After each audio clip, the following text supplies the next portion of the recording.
Suportado pa rin daw ni dating Pangulo Estrada ang inaanak na si Grace Poe sa kabila ng desisyon niyang sumama sa kick-off rally ng Team Pinoy. Ang dalawa pang common candidate na sina Senador Cheese Escudero at Loren Legarda, ikakampanya pa kaya ng una? Saksi si Sherry Ann Torres. As far as that is concerned, that's not an issue. Whether she goes to our stage or goes to our rally or not, I support her. Wala po kayong sama na kayo? Wala. Ito ang inihayag ni dating Pangulong Joseph Estrada kaugnay sa inaanak niyang si Grace Poe. Yan ay kahit pa nagdesisyon na si Poe na sumama sa Team Pinoy Kick-Off Rally sa February 12. Imbes na dumalo sa campaign rally ng senatorial slate ng United Nationalist Alliance o UNA. Ayon kay ERAP, hindi raw mapapatid ng basta-basta ang samahan niya sa pamilya ni Fernando Poe Jr., ang ama ni Grace at kanyang matalik na kaibigan na minsan nang sumabak sa pagkapangulo.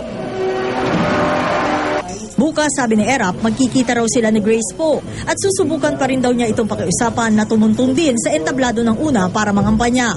Pero wala raw siyang magagawa kung tatanggi ito dahil sa paghihigpit umano ng Team Pinoy. Baka takot sila sa amin.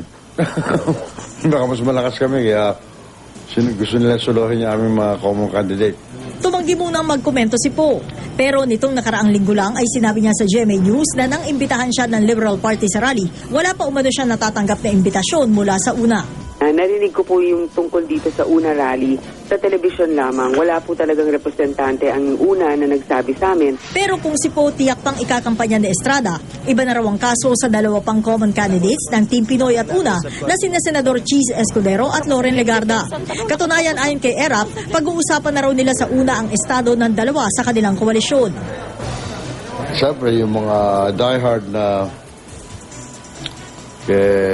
sa akin, o kay Senator, kay Vice President Binay, o kay Senate President, siyempre mag-iisip yun. Di ba? So paano po yun sa mga susunod na political ads? Nandun pa rin po ba yung pangalan nila? Well, yun ang pag-uusapan namin. Ayon naman kay Escudero, mas kumikiling daw siyang sumama sa Team Pinoy Rally sa February 12 na planong gawin sa Maynila. Dahil malayo anya ang una rally na balak namang idao sa Cebu. I don't think it's a major decision to make because it's only one rally. Nag-usap na kami ni Toby Chanco tungkol dito.